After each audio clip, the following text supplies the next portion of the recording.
The billion-dollar secret. Hidden in a plastic bag of air, have you ever wondered how a sneaker, with nothing but air in the sole, sold over 300 million pairs and became the blueprint for every product launch since? Before 1987, the idea sounded insane. Put a visible bubble of gas in your shoe and charge people more for it. Wall Street laughed. Competitors copied the old playbook. Make it cheaper, make it faster, make it for everyone. Nike did the opposite. They found one person, built Air Max for that person, tested it with that person, and then watched the world chase them. That one-person method is why Air Max did not just launch a shoe.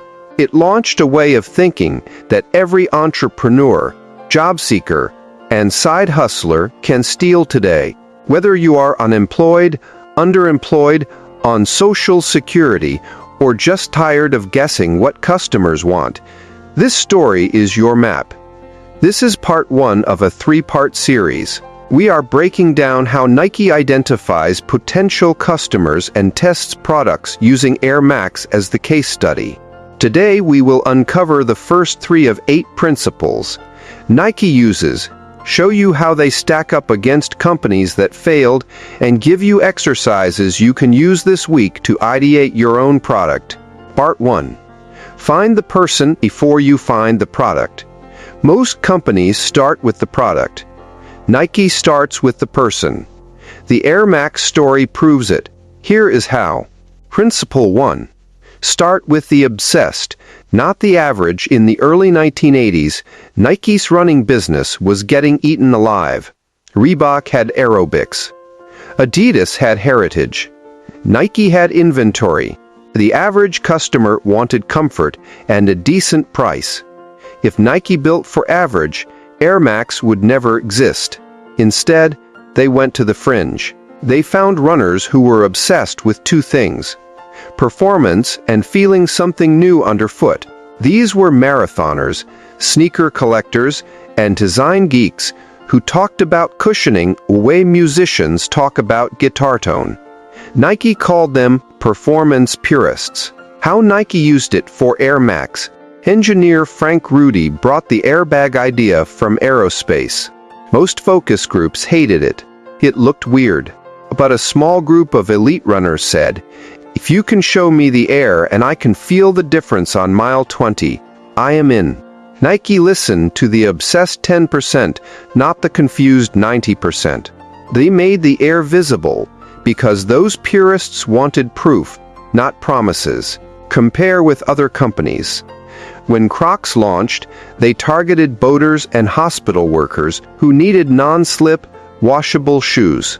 Ugly to most, perfect to a few. That is why Crocs survived. Contrast that with BlackBerry. They built for every business user and missed the obsessed iPhone early adopters who cared about touch and apps. Average lost. What this means for you. Do not survey the whole city. Find the 3 people who wake up thinking about the problem you solve. If you are making meal prep for busy moms, do not poll all parents. Find the mom who has a spreadsheet for school lunches. If she says your idea is 10 out of 10, you have a signal. If everyone says it is fine, you have nothing. Your exercise. Write down the one person who would be angry if your product did not exist next year. Name them. Age, job, what they complain about. That is your Air Max runner. Principle 2. Study behavior, not opinions. Opinions lie.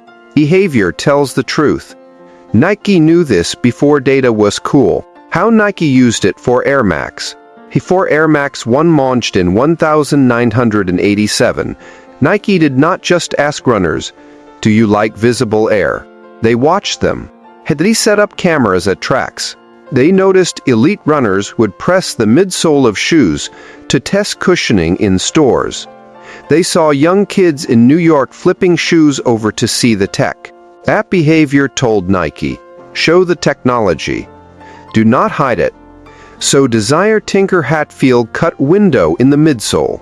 Sales exploded. Compare with other companies. Quibi asked people if they wanted QuickBite Premium video. People said yes in surveys. Behavior said they already had YouTube and TikTok for free. Quibi died in 6 months. Meanwhile, Yeti did not ask campers if they wanted a $500 cooler. They watched pros bring cheap coolers plus duct tape to keep bears out. Behavior said durability over price. Yeti won.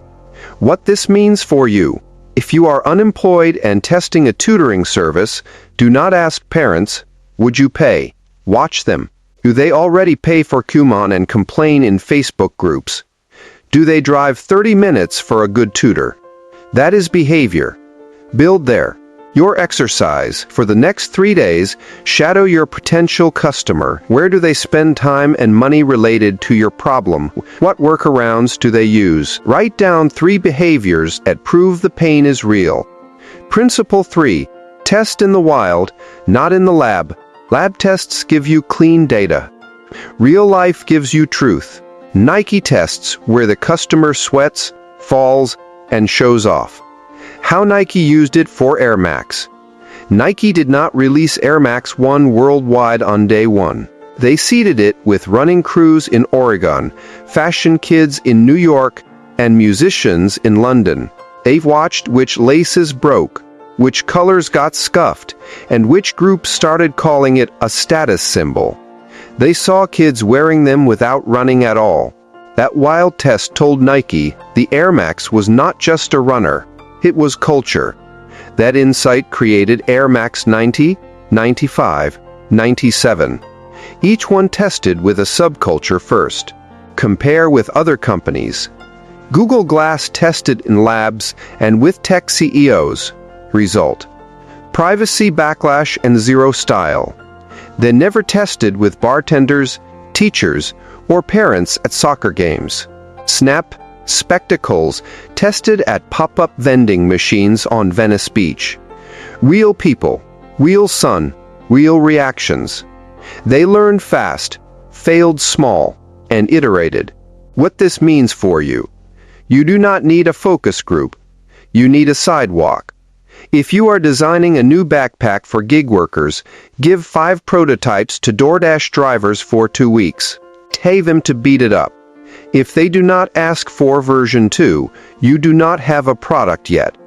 Your exercise: build an ugly version of your idea this weekend. Cost under $20. Give it to 3 people from Principle 1. Ask them to use it for 7 days and text you every time they are frustrated or delighted. That is your wild test. Why this matters: if you are starting from zero, if you are unemployed, underemployed, or on Social Security, you do not have Nike's budget. You have something better: closeness to the problem. Nike spends millions to get what you already know because you live it. Air Max was born because Nike listened to people who could not be ignored. You heck from Fafstick can too. In part 2, we will break down Principle 4 through 6. How Nike turns haters into features, why they price for pride not poverty, and the subculture ripple method that made Air Max a uniform from Tokyo to Lagos. We will also expose 3 mistakes that kill most companies before they start. But before you go, do this. Pick your Air Max person today. Write their name. Watch them. Test something ugly with them this week. That is how billion-dollar ideas start. From a plastic bag of air to your idea. Same rules. Want part 2 sent to you first? Subscribe to my YouTube channel, where we turn these case studies into step-by-step workshops for entrepreneurs, job seekers, and anyone ready to build. Hit subscribe, and I will see you in the next drop. What is the one person you are going to study this week? Comment below and let us build it together. The air bubble that became a uniform. How Nike turns small tests into global waves. What do Tokyo streetwear kids, London grime artists, Lagos marathoners, and your cousin who never runs all have in common? They are all wearing air. In Part 1, we covered how Nike starts with the obsessed, studies behavior, and tests in the wild. That is how Air Max 1 was born. But a single shoe does not create a 3-decade empire. The magic happened after launch, when Nike took small signals and turned them into culture.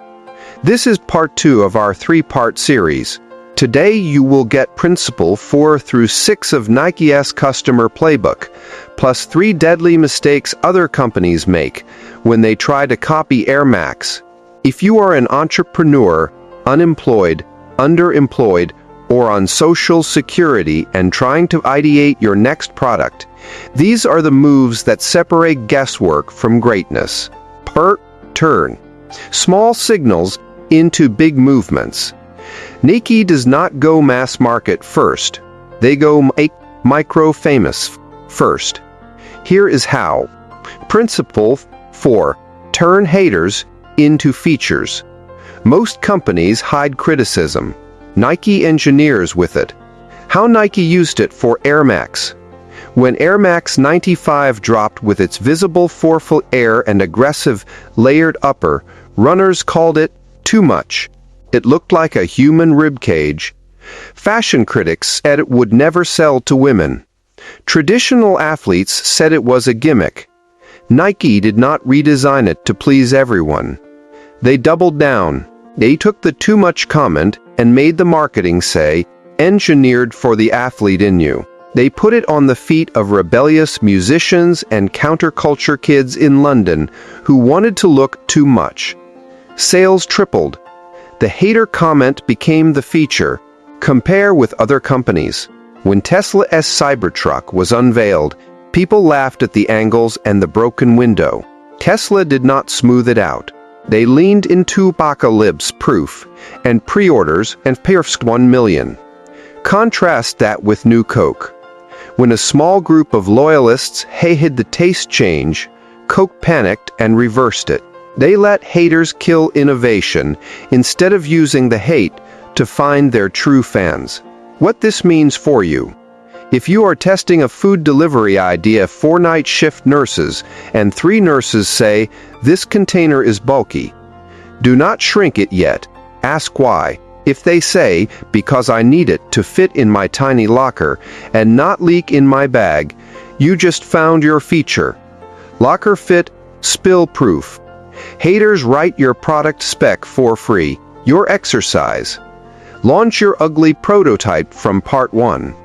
Collect the 5 angriest pieces of feedback. Rewrite each one as a feature. Too heavy becomes weighted for stability. Test that language with your next 3 users. Principle 5. Price for pride, not for poverty. If you price for everyone, you inspire no one. Air Max was never cheap. It was proud. How Nike used it for Air Max.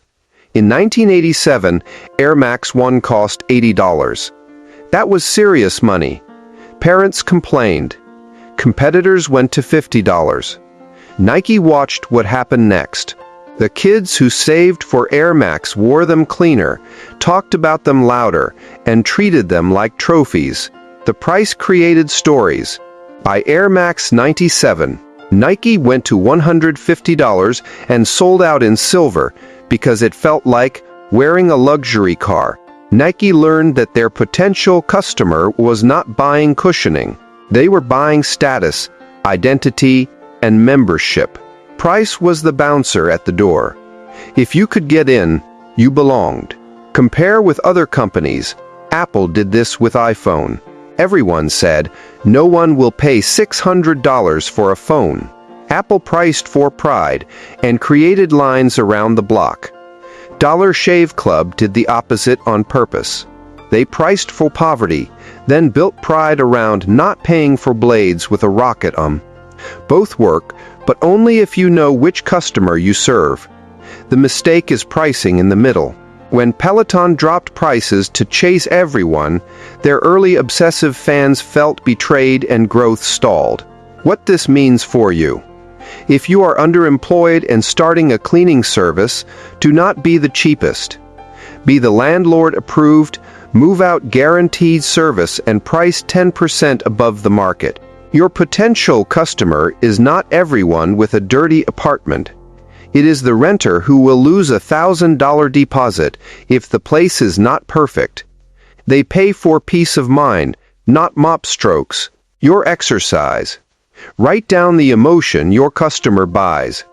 Is it relief, status, safety, nostalgia? Now add 20% to your price and write one sentence explaining why the higher price delivers more of that emotion.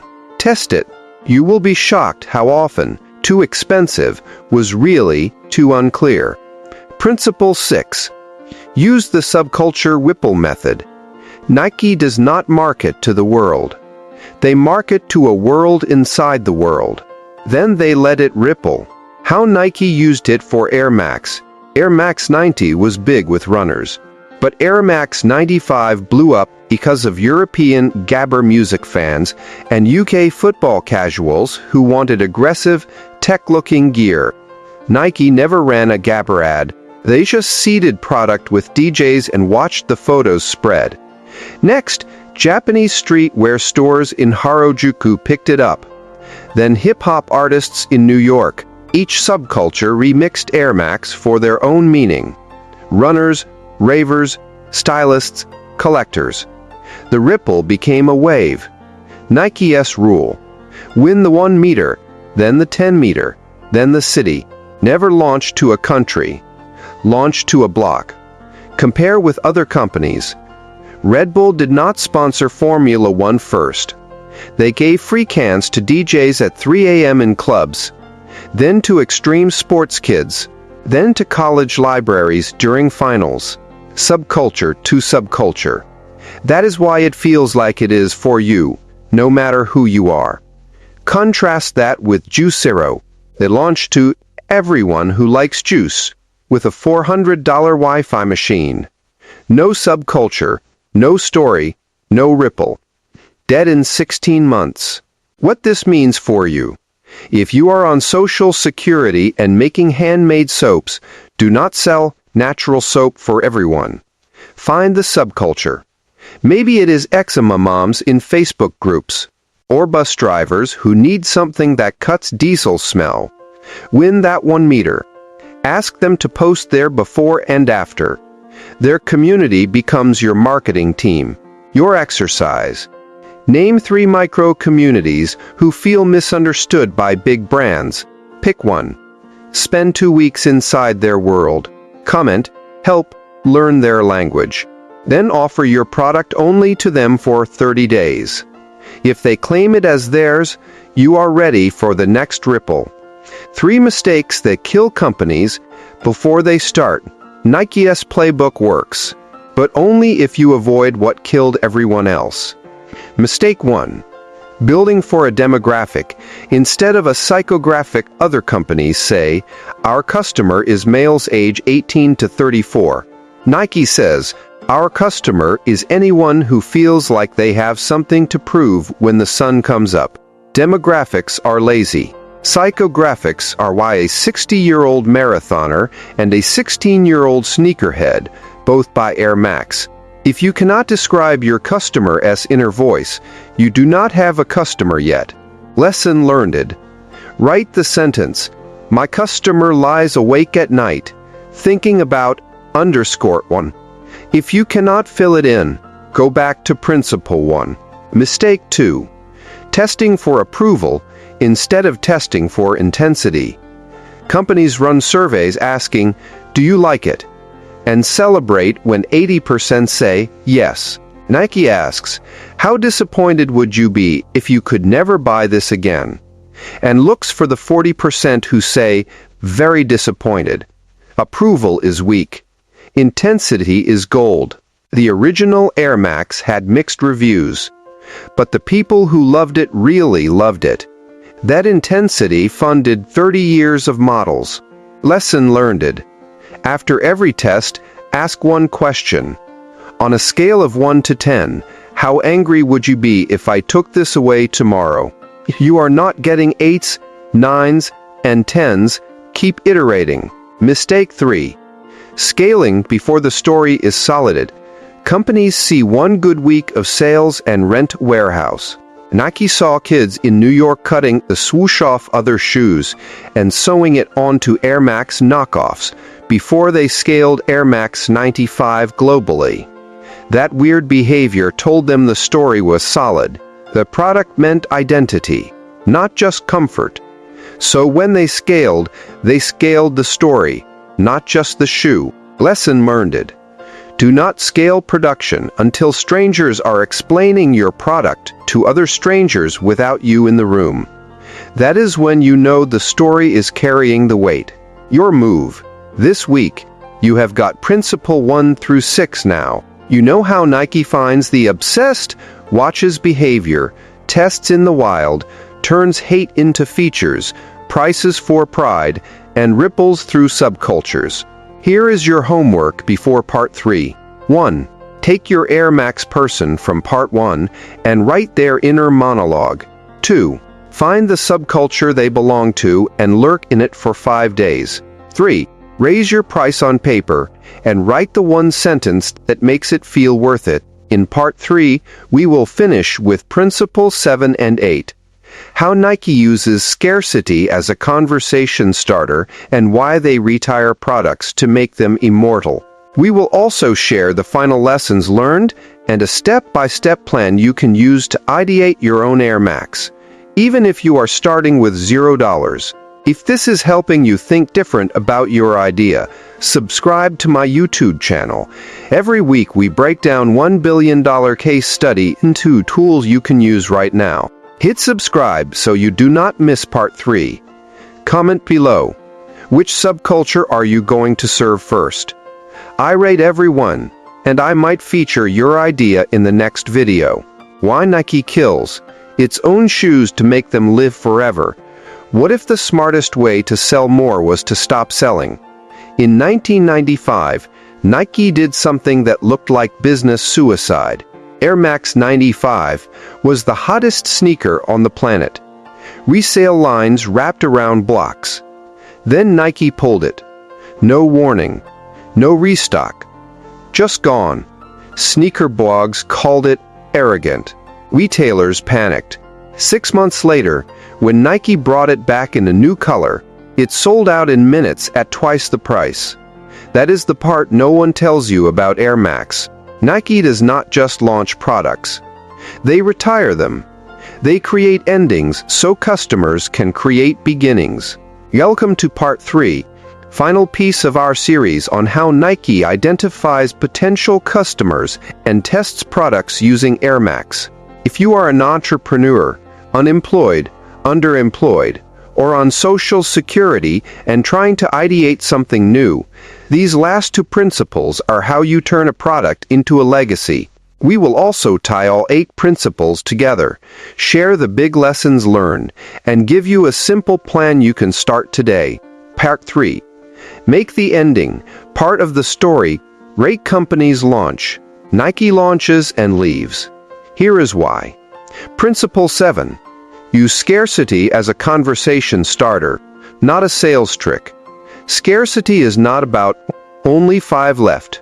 That is fear. Nike uses scarcity to create stories people want to tell. How Nike used it for Air Max. After the wild success of Air Max 1, Nike did not flood the market. They released Air Max Lite to a few cities only. Then Air Max 90 in specific regions first. Then they created quick strike drops, where a shoe would appear at one store for one day, unannounced. Kids skipped school to hunt them. The shoe became a quest.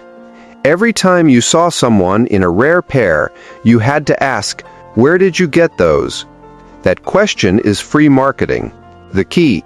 Nike's scarcity was tied to culture, not inventory. They dropped Air Max 97 Silver Bullet right when Italy's Lazio soccer club was winning. The shoe matched the team's kit. It was scarce in Milan for 2 weeks. The story wrote itself. When it finally hit global shelves, people were not buying a shoe. They were buying into a moment they missed. Compare with other companies. Supreme built an empire on weekly drops and zero restocks. The scarcity started conversations.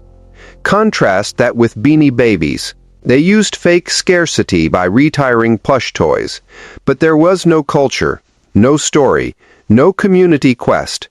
When the hype died, the bins at garage sales were full. Scarcity without meaning is just storage. What this means for you. If you are testing a catering service for teachers, do not say I only have 10 slots. Say, I am doing a teacher appreciation week menu and I am only serving the first school that books. I want to perfect it with one staff room before I open it up. And now scarcity has a reason. The teachers talk. The principal posts it. You are not limiting sales. You are starting a story. Your exercise. Plan a drop of your product. Pick a date 3 weeks out. Only offer it to one subculture for 48 hours. Give it a name tied to their world. Example, the bus driver breakfast box, Route 5 edition. Watch what happens when people have to ask to get in. Principle 8. Retire products to make them immortal. Most brands are terrified to stop selling something that works. Nike is terrified to keep selling it past its story. How Nike used it for Air Max. Air Max 1 changed running. So Nike retired it from running ads and moved it to lifestyle. Air Max 95 changed fashion. So Nike pulled it for years, then brought it back as retro. Each retirement gave the model a second life. Collectors call it the vault. When Nike opens the vault, grown adults cry. Why? Because absence makes identity stronger. Think about it. If Air Max 1 had been on every shelf from 1987 until today, non-stop, it would be wallpaper. Instead, your dad remembers where he was when he could not get them. You remember your first retro. Your head will remember the next. Retirement turns products into chapters. Chapters turn customers into historians. Historians do not switch brands. Compare with other companies. Disney does this with the Disney Vault.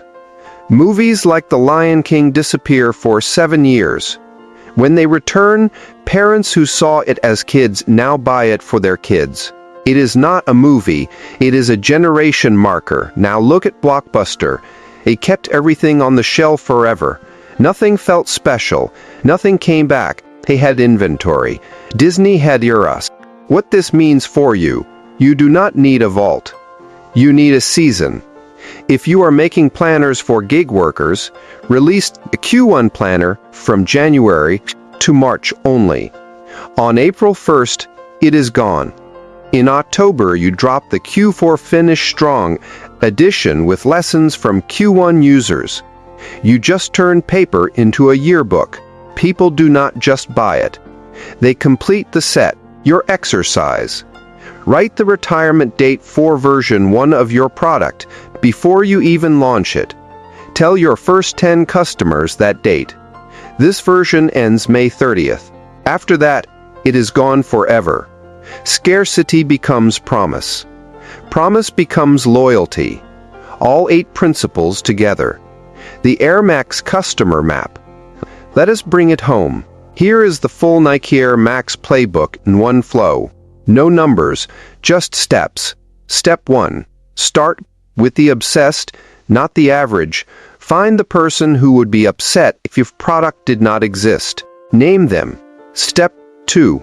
Study behavior, not opinions. Watch what they do when no one is watching. Behavior is the brief. Step 3. Test in the wild, not in the lab. Give ugly prototypes to real people in real life. Let them break it. Step 4. Turn haters into features.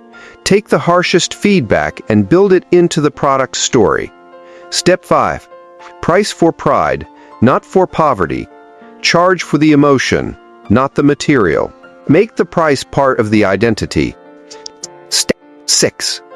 Use the subculture ripple method. Win one block, then one community, then one city. Never launch to everyone. Steps 7. Use scarcity as a conversation starter. Create drops tied to cultural moments so people have to ask how to get in. Step 8. Retire products to make them immortal. Give your product a life cycle. Endings create collectors. Collectors create legacy. That is how a bag of air became a billion-dollar language. Lessons learned from Air Max. You can use this week lesson 1. You do not need a new idea, you need a new person. Air was not new. How bubble wrap had air. The idea was old. The person was new. Nike found people who wanted to see technology, not just feel it. If you are stuck, stop brainstorming products. Start interviewing people. The next Air Max is inside someone's complaint. Lesson 2. The market does not pay for products, it pays for progress. No one bought Air Max to own pressurized gas. They bought it to feel like they were ahead. Runners wanted to be ahead of the pack.